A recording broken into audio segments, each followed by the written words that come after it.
Olá a todos, bem-vindo ao canal Oncologia do Hospital Sírio-Libanês. A gente sabe que nos últimos anos a gente vem testemunhando avanços impressionantes no desenvolvimento de novos medicamentos que estão transformando o tratamento e oferecendo novas perspectivas de cura e controle de câncer e com possivelmente menores efeitos colaterais.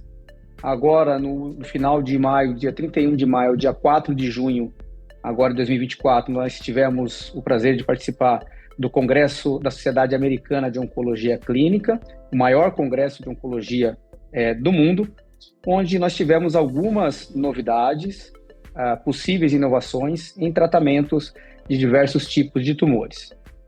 Dessa maneira, o canal de Oncologia do Sírio-Libanês vem trazer para vocês algumas dessas atualizações com bate-papo com dois grandes especialistas. Eu sou o Dr. Fernando Sabino, eu sou oncologista clínico do Hospital Sírio-Libanês de Brasília, com foco em tumores urológicos e gastrointestinais. E para discutir esses avanços e essas inovações, eu tenho o prazer de receber o Dr. Guilherme Arada, oncologista clínico do Hospital Sírio-Libanês de São Paulo, e também oncologista clínico, Dr. Gilberto Castro, do Hospital Sírio-Libanês de São Paulo, também com especialidade em oncologia torácica e cabeça e pescoço. Bom, Gilberto e Guilherme, obrigado primeiro pela disponibilidade, por estar aqui com a gente para esse bate-papo. No congresso, esse ano, nós tivemos, principalmente, eu acho que na área que vocês são especialistas de cabeça e pescoço e câncer de pulmão, alguns trabalhos apresentando novas possibilidades de tratamento, alguns tratamentos inovadores e até interessantes, principalmente talvez no que nos remete à parte do sistema imunológico, que já vem sendo um grande avanço na oncologia, com a imunoterapia que evoluiu muito nos últimos anos, e algumas moléculas me chamaram a atenção, principalmente algumas moléculas baseadas em vetores de vírus, que talvez tenham aí um poder de estimular ainda mais o sistema imunológico e que possam talvez oferecer um controle de um câncer, talvez até em substituição à quimioterapia ou eventualmente sendo combinado com imunoterapia mais moderna, como os inibidores checkpoint. Gilberto, qual que foi sua impressão em relação a essas novas moléculas? Obrigado, Fernando. Obrigado, Guilherme. Obrigado aí ao convite e saúdo a todos os ouvintes desse podcast. No meu ponto de vista, Fernando, está muito sedimentado nesta área de oncologia torácica, certamente. Isso está agora começando a se espalhar para cabeça e pescoço. Duas coisas. Primeiro, está muito claro que o adequado diagnóstico hoje em dia implica em se estudar o tumor do ponto de vista de alterações genômicas, que a gente fala, ou seja, alterações no DNA da célula, no material genético da célula. Porque em cada paciente, o mesmo tumor, quando a gente olha no microscópio, do ponto de vista molecular, ele é diferente de paciente para paciente. Então, se a gente pega o câncer de pulmão mais comum que tem, que é o adenocarcinoma,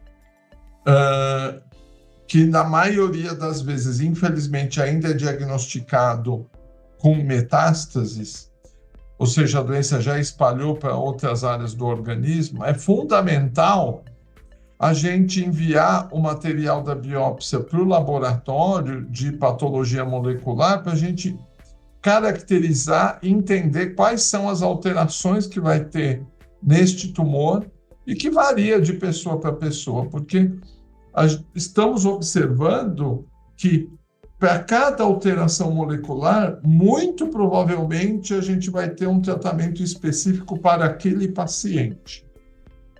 Tanto do ponto de vista das chamadas terapias de alvo molecular, que são direcionadas, né, as chamadas alterações genômicas acionáveis, e daí vai a segunda consequência, é que a gente vai escolher melhor aquele paciente que precisa de uma imunoterapia e vai nos ajudar, inclusive, a selecionar qual a imunoterapia que ele precisa.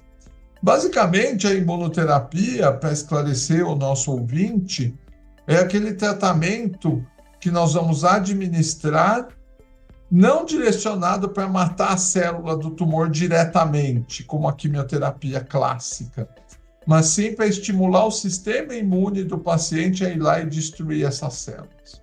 Então, ficou claro em câncer de pulmão, por exemplo, que ou você vai mais para o lado da imunoterapia ou você vai mais para a terapia de alvo molecular. Então, é fundamental você ter uma biópsia de boa qualidade e dar tempo para o patologista para ele nos informar quais são as alterações genômicas para a gente definir qual é o melhor tratamento. A hora que a gente, então, vai falar disso, e daí eu vou passar aqui para o Guilherme falar a opinião dele, isso permite a gente observar resultados brilhantes. E um deles, que foi mostrado durante a ASCO 2024 lá em Chicago, são os resultados de segmento a longo prazo, por exemplo, de pacientes que têm uma alteração que se chama fusão de ALK ou de ALK, que são tratados com uma droga que, inclusive, é disponível no Brasil, que se chama lorlatinib, em que, mesmo após 5 anos de segmento, a mediana, para vocês terem uma ideia, a mediana de sobrevivência ainda não foi alcançada. Então, assim, esses pacientes estão vivendo muito bem, com qualidade de vida muito boa, tomando comprimido na casa deles e tendo uma vida muito próxima do normal. Eu acredito que o Guilherme concorda comigo, né, Guilherme? Com certeza, Gilberto. Primeiro, olá a todos. Obrigado, Sabino. Obrigado, Gilberto, pelo convite. Também é uma honra estar aqui dividindo esse podcast com vocês. E eu corroboro as palavras do Dr. Gilberto. E eu acho que a gente precisa entender que para a gente falar de novos medicamentos e de novas tecnologias, a gente precisa evoluir principalmente na biologia e no entendimento de cada tumor, nessa oncologia personalizada que a gente tanto fala, né? É só entendendo melhor cada tumor que a gente vai conseguir individualizar e personalizar as terapias. Então, por mais que a minha primeira consideração seria, por mais que a gente fale em novas terapias e grandes avanços, a gente precisa entender que isso é personalizado para cada tipo de tumor, para cada paciente, e não uma receita de bolo que isso vai servir porque a gente viu algum avanço em alguma área terapêutica, vai servir para todos os pacientes. Então, entender a individualidade de cada um é fundamental. Dito isso, eu acho que, como o Sabino bem destacou, eu acho que esses grandes congressos, como o Congresso Americano, é uma grande oportunidade para nós, oncologistas e todos que trabalham com pacientes oncológicos, identificar tanto novas terapias e novas linhas terapêuticas, novas oportunidades de tratamento que estão surgindo, né? Uma das grandes áreas que a gente já conhece é a imunoterapia, uma outra grande área é a terapia-alvo, e de uma forma meio que elas não são excludentes, mas de uma forma meio complementar, as vacinas, como o Sabino disse, são uma nova área terapêutica que está sendo bastante em voga, né? Então, alguns estudos mostram isso, que é a partir da biologia do tumor, você identifica alguns alvos e você faz esse seu sistema de defesa ficar ainda mais aquecido e mais responsivo às imunoterapias que a gente tem hoje. Utilizando muito da tecnologia que a gente usa em vacinas, que a gente já usa, por exemplo, para vacina de Covid, para outros tipos de vacina, a gente torna as nossas terapias que a gente tem hoje ainda mais eficazes. Esse congresso da ASCO mostrou alguns dados bastante promissores nesse sentido de vacina. E, como o Dr. Gilberto também falou, eu acho que essa parte de terapia-alvo, atualmente, usando o câncer de pulmão como exemplo, mostra que se a gente identificar o paciente correto, com a droga correta, bem tolerada, a gente consegue uma qualidade de vida muito boa e um tempo de vida muito maior do que a gente tinha antigamente, e acho que os dados do Congresso Americano corroboram isso. Sem dúvida, né, Guilherme? O ponto que o Dr. Gilberto também comentou, e super de extrema relevância, é mais ou menos o que eu costumo dizer aos pacientes, que o câncer de pulmão é um conjunto de tumores raros de um grande tumor, né? que a gente vai pegando a alteração molecular que está presente em 8, 10% dos tumores. Se não tem essa alteração molecular, pode ter uma outra alteração molecular presente em 5, 4%, e aí a gente consegue personalizar o tratamento, trazendo esse dado super importante que o Dr. Gilberto trouxe, do acompanhamento de longo prazo, né, do inibidor de ALK, que o paciente tem um tratamento extremamente efetivo e com baixa toxicidade. Como o Dr. Gilberto falou muito bem, o paciente vive anos tomando um remédio com uma doença crônica, se podemos dizer assim, e segue a vida dele tranquilamente. Eu acho que é esse o caminho que cada vez mais o Congresso vem trazendo para a gente a cada ano que a gente vai, né? E começamos até a questionar se eventualmente, por exemplo, para câncer de pulmão, até a pergunta para vocês, se vocês acreditam que a quimioterapia, por exemplo, o tratamento tradicional que todo nosso público conhece, no câncer de pulmão, ele está com os dias contados? Ou vocês ainda acham que há um percentual, há uma parcela de pacientes que vão necessitar de quimioterapia tradicional? Ainda assim, Fernando, eu acho que a gente não precisa jogar fora armas que nós temos hoje em dia que são muito potentes, né? A quimioterapia, embora seja inferior a esses tratamentos mais novos em alguns cenários, tem alguns pacientes que ainda precisam receber imunoterapia, seja em combinação com outros tratamentos, seja isolada. A gente tem aí estudos de imunoterapia combinada com químio, drogas de alvo molecular combinados com quimioterapia.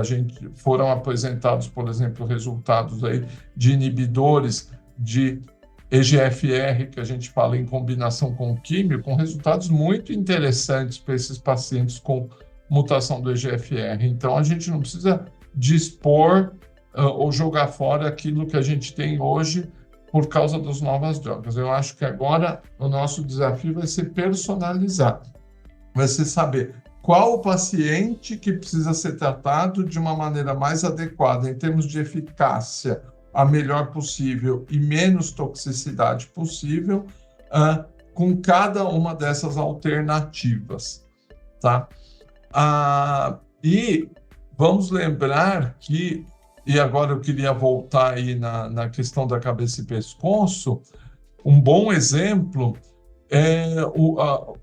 foram apresentados os resultados de segmento a longo prazo de um estudo em câncer de orofaringe relacionado ao papilomavírus humano, por exemplo, e que num segmento agora maior está mostrando que aqueles pacientes que foram operados e estavam em observação e que tinha linfonodo comprometido no pescoço, que eles estão começando a ter alguma recidiva, ou seja, o que reforça que talvez a gente não possa ainda não valorizar o controle local por radioterapia. A minha conclusão é que radioterapia para essa população ainda é uma arma que precisa ser administrada a despeito de todas as toxicidades possíveis. Então, a gente não precisa ignorar tudo que a gente sabe até agora para ter os melhores resultados. De novo, acho que cada paciente precisa ser adequadamente tratado, reconhecer essa heterogeneidade do tumor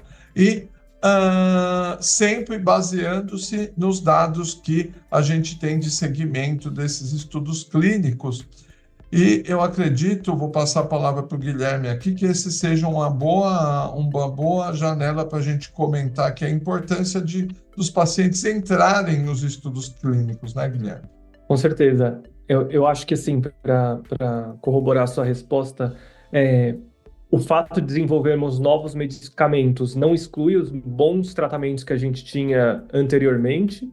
Então, acho que essa é uma mensagem importante, porque às vezes a gente vê alguns pacientes querendo receber novas formas de terapia, como imunoterapia, como novos tipos de anticorpos e novos tipos de drogas, mas que em alguns contextos a quimioterapia é a melhor indicação e continua sendo uma boa terapia para o paciente. E um segundo ponto é que essas novas terapias, como o Gilberto disse, podem ser combinadas com quimioterapia, né? E a gente tem um potencial efeito sinérgico dessa combinação. Então, uma potencializar a ação da outra. E eu acho que existe um cenário bastante promissor nesse contexto.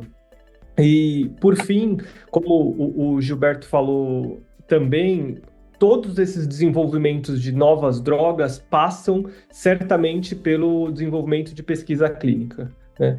Então, é fundamental que a gente tenha acesso a esses protocolos de pesquisa clínica, e aqui no Hospital Sírio-Libanês, tanto em São Paulo quanto em Brasília, a gente tem um portfólio bastante grande de pesquisa clínica e principalmente voltado a esse desenvolvimento de novas drogas, né? É só a partir da pesquisa clínica que a gente vai conseguir avançar na oncologia e em diversas outras áreas terapêuticas na medicina em geral. Então, fazendo eco, eu acho que a gente precisa incentivar cada vez mais o aumento de abertura de estudos clínicos aqui no Brasil e também da inclusão de mais pacientes oncológicos nas pesquisas clínicas disponíveis aqui no Brasil. Importante mensagem, reforçar a importância que o paciente tem, né, no desenvolvimento de novas drogas, justamente se voluntariando, participando de estudo clínico. Só assim a gente consegue avançar em oncologia. E lembrando, muito bem lembrado, né, Guilherme, que assim, o Hospital Sírio-Libanês,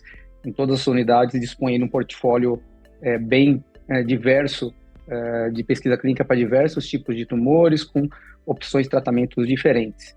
E eu acho que a mensagem importante que o Dr. Gilberto também trouxe é que a gente reconhece os avanços, as inovações, tratamentos. Sempre é legal a gente conversar sobre terapia-alvo nova, imunoterapia nova, anticorpo droga conjugado, mas a gente não pode esquecer que os tratamentos tradicionais, com quimioterapia, com radioterapia, eles continuam tendo o seu valor, eles continuam sendo aplicados. Não é porque a gente tem novos tratamentos que a gente deixa de fazer os tratamentos anteriores. Tudo depende, obviamente, da avaliação da equipe médica, que entende qual que é o melhor momento, o melhor cenário para se usar cada tratamento. Bom, eu acho que de mensagens de inovações do Congresso era um pouquinho disso que a gente tinha para falar, né, da consolidação de alguns dados de imunoterapia, como foi falado em câncer de pulmão, novas terapias aí surgindo para cabeça e pescoço, e a mensagem, mais uma vez, que essas inovações, esses avanços dependem de pesquisa clínica, depende de investimento da credibilidade das instituições e também da participação dos pacientes. Queria abrir aqui alguns minutinhos para a mensagem final do Dr. Gilberto e Dr. Guilherme, antes da gente encerrar. Certamente a gente volta, Sabino, mais animado e mais energizado de um congresso como esse, querendo oferecer aos nossos pacientes aqui no Brasil todas essas, o acesso, não é, a todos esses tratamentos para uma doença ainda tão terrível como é o câncer. Concordo, e acho que estamos em um caminho bastante promissor de desenvolvimento de novas drogas. Nós, hoje, no Brasil, conseguimos participar ativamente desses protocolos de pesquisa e desse desenvolvimento, e eu tenho certeza que, com esse desenvolvimento de novas tecnologias, a gente vai melhorar ainda mais a qualidade de vida dos nossos pacientes. Sem dúvida. Como o Dr. Gilberto comentou, voltamos todos animados, com bastante ideias e tentando aí, estudando e analisando a melhor maneira de oferecer isso para os nossos pacientes. Bom, então eu gostaria de agradecer mais uma vez aos doutores Guilherme e Gilberto por essa conversa inspiradora, cheia de novidades e informações valiosas sobre como a ciência vem moldando um futuro mais promissor para o tratamento do câncer. Mais uma vez eu gostaria de pedir audiência para ficar ligado no nosso canal Oncologia do Hospital Sírio-Libanês e esperamos vocês numa próxima oportunidade.